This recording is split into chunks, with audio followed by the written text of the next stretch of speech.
দুপুরে খাবে কি তোমরা? সে যাবেক্ষণ, দুটো খেয়ে তারপরে যেও।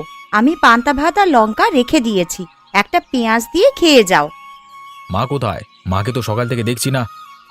কোথায় আবার যাবেন, গেছেন রোজকার মতন পাড়ায় হাঁটতে। এই বুড়ো বয়সে কেন যে বের হয় মা বুঝি না। পড়ে গিয়ে ব্যথা পেলে তখন কি উপায় হবে? কম তো মানা করি না, না শুনলে কি করব? মায়া কোথায়? ওকেও তো দেখতে পাচ্ছি না। সে মহারানীও দিদার সাথে বেরিয়েছেন ওই পাড়ায় ঘুরতে। ও আচ্ছা, তাহলে তো বেশ ভালো হয়েছে। মা বুড়ো মানুষ, মায়া সাথে থাকলে আর চিন্তা হবে না। সে না হয় চিন্তা হলো না, কিন্তু স্কুলে যেতে যে দেরি হয়ে যায় প্রতিদিন। আচ্ছা, আমি মাকে বলে দেবো যেন এবার থেকে তাড়াতাড়ি ফিরে আসে, কেমন?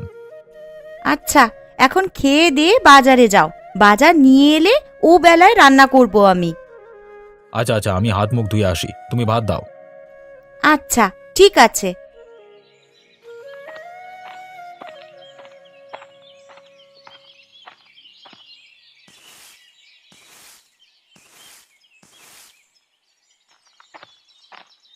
বৌমা, ও বৌমা, এতক্ষণে আসার সময় হলো তোদের? স্কুলে কখন যাবি শুনি? ওকে তুমি বকো না বৌমা, আসলে ফেরার পথে বিশুদের বাড়িতে দেখলাম কি সুন্দর লাউ শাক হয়েছে, সেই জন্যে চেয়ে নিয়ে এলাম। সে না হয় বুঝলাম মা, কিন্তু আপনার এই শরীরে বেশি হাঁটা ঠিক নয়, এমনিতেই শীতকালে রোগবালাই বেশি। ও তুমি চিন্তা করো না বৌমা, এখন এই শাকগুলো নাও দেখি, দুপুরে সুন্দর করে ভাজি করবে। সে আমি করে দেব মা, এখন এসে বসুন, একটু বিশ্রাম নিন। হ্যাঁ, বড্ড হাঁফিয়ে গেছি, আর খিদেও পেয়েছে খুব। আচ্ছা মা, আপনি আর মায়া বসুন, আমি দুটো মুড়ি মাখিয়ে দিই। শীতের সময় মানুষ কত রকমের পিঠে খায়, গুড় মুড়ি খায়, আমার খুব খেতে ইচ্ছে করে মা। শীত তো কেবল শুরু হলো রে, সব করে দেব মা, কদিন সবুর কর। এখন দিদার সাথে বস, আমি মুড়ি মেখে দিই। আচ্ছা মা, খেয়ে আবার স্কুলে যেতে হবে আমাকে। আচ্ছা ঠিক আছে, আমি তোর ব্যাগ গুছিয়ে রেখেছি। আচ্ছা ঠিক আছে মা।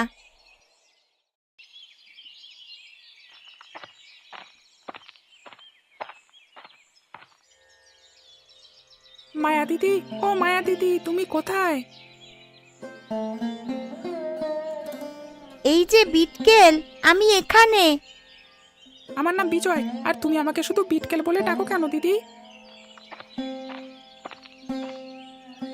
আরে দাদু ভাই, মায়া তো তোর সাথে মজা করে।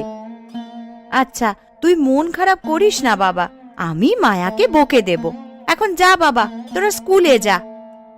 আচ্ছা মা, যাই তাহলে আমরা। আচ্ছা যা মা, তোরা সাবধানে যাস।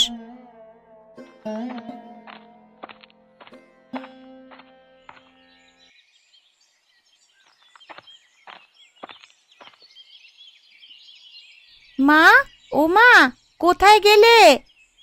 আমি রান্না করছি রে মা, তোর স্কুল শেষ? হ্যাঁ মা, স্কুল ছুটি হয়ে গিয়েছে, এইমাত্র এলাম আমি। এখন ব্যাগ রেখে হাত মুখ ধুয়ে আয় দেখি দিদি ভাই। হাত মুখ ধুয়ে দিদার কাছে বস, আমার রান্না শেষ হলে স্নান সেরে খেতে বসবো আমরা একসাথে। আচ্ছা মা, ঠিক আছে। আচ্ছা দিদা, তুমি সারাদিন বসে থাকো, তোমার খারাপ লাগে না? খারাপ লেগে কি হবে রে দিদি ভাই, তোদের মতন বয়সে আমিও খুব দুরন্ত ছিলাম রে, বয়সের ভারে আজ না হয় নুয়ে পড়েছি। আমার খুব খারাপ লাগে জানো দিদা। কেন রে দিদি ভাই? এই যে আমিও তোমার মতন একসময় বুড়ো হয়ে গেলে আর এইভাবে ঘুরে বেড়াতে পারবো না। সবাইকেই যে বুড়ো হতে হবে রে দিদি ভাই। দুজনে এবার খেতে বসো দেখি, গল্প তো অনেক হলো। তুমিও আমাদের সাথে এসো বৌমা। হ্যাঁ মা, আপনারা বসুন, আমি খাবার নিয়ে আসছি।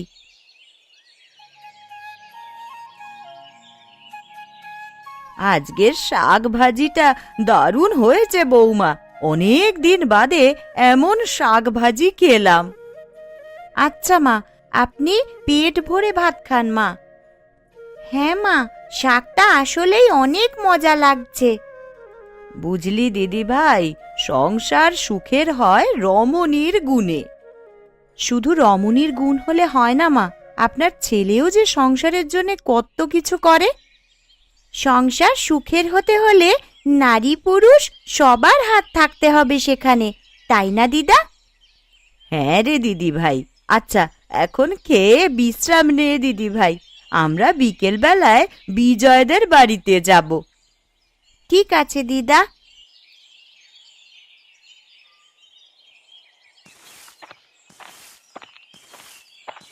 ওই গো ছোট বউ, বাড়িতে আছো নাকি?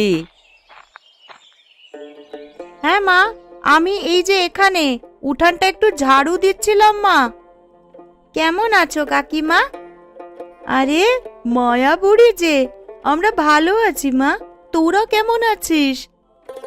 আমরাও ভালো আছি কাকিমা।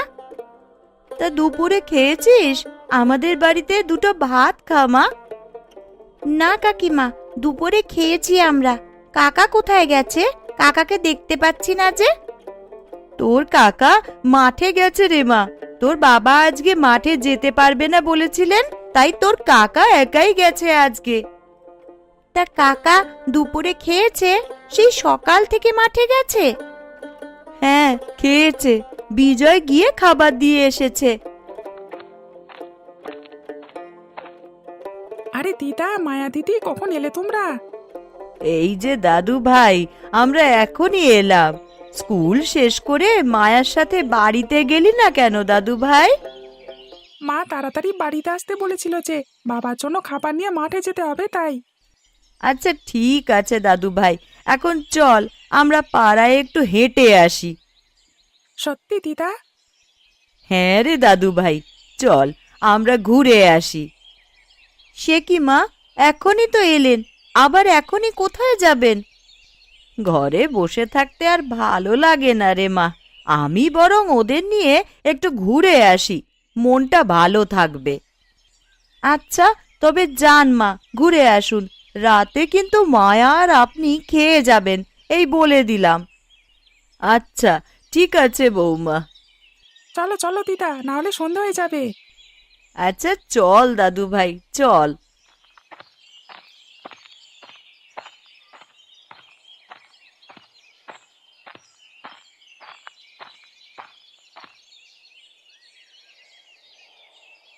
কমল, আরে ও কমল, হলো তোর? হ্যাঁ দাদা, আমার কাজ প্রায় শেষের দিকে। সবজিগুলো তো বেশ ভালো দেখাচ্ছে রে। এবার সবজিগুলো ভালোভাবে বাজারে উঠাতে পারলে আমাদের খুব ভালো উপার্জন হবে। তুই ঠিকই বলেছিস কমল, কিন্তু কিন্তু কি দাদা? কুয়াশা বেশি হলে যে ফুলকপিগুলো সব নষ্ট হয়ে যাবে সেই ভয় পাচ্ছি। আরে তুমি এত চিন্তা করো না তো, সব ভালোই হবে, দেখো তুমি। মায়ের বয়স বাড়ছে, ওষুধ কেনা, মায়ার স্কুলের খরচ, সংসারের খরচ, এসব একা হাতে করি, চিন্তা তো একটু থাকবেই রে। তোমাকে তো কতবার বললাম, মাকে বরং আমি রেখে দিই কিছুদিন, দুজনে মিলে পালাপালি করে রাখলে ভালো হতো না? এ ঘর ছেড়ে মা যে কোথাও যেতে চায় না রে, এখানে বাবার স্মৃতি জড়িয়ে আছে যে সব। দেখি, আমি বরং মাকে বলবো আমার ঘরে কিছুদিন থাকবার জন্য। বলে দেখিস কি বলে। তুই দুপুরে খেয়েছিস কিছু? হ্যাঁ দাদা, বিজয় খাবার নিয়ে এসেছিল দুপুরে। তা বেশ বেশ ভালো করেছে। সন্ধে তো হয়ে আসছে, এখন চল বাড়ি ফিরে যাই। হ্যাঁ দাদা যাব, একটু সময় দাও আমাকে, হাতের কাজটা সেরেই যাব। এই শীতে আর বাইরে কাজ করতে হবে না, বাকি কাজ কালকে করিস, এখন চল ভাই। আচ্ছা দাদা, চলো তাহলে।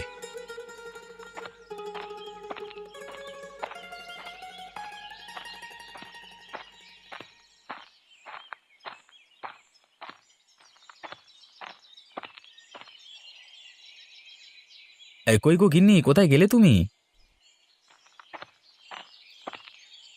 এই যে আমি এখানে রাতের জন্য রান্না করছিলাম। মাকে আর মায়াকে রাতে আমাদের ঘরে খেয়ে যেতে বলেছি। তা বেশ ভালো করেছো, মা তো ও ঘর ছেড়ে এ ঘরে আসতেই চায় না। ও ঘরে বাবার স্মৃতি রেখে তিনি যে কোথাও যেতে চান না। আচ্ছা যাও, তুমি রান্না করো গিয়ে, আর আমি হাত মুখ ধুয়ে মায়ের সাথে দুদণ্ড গল্প করি গিয়ে। আচ্ছা ঠিক আছে।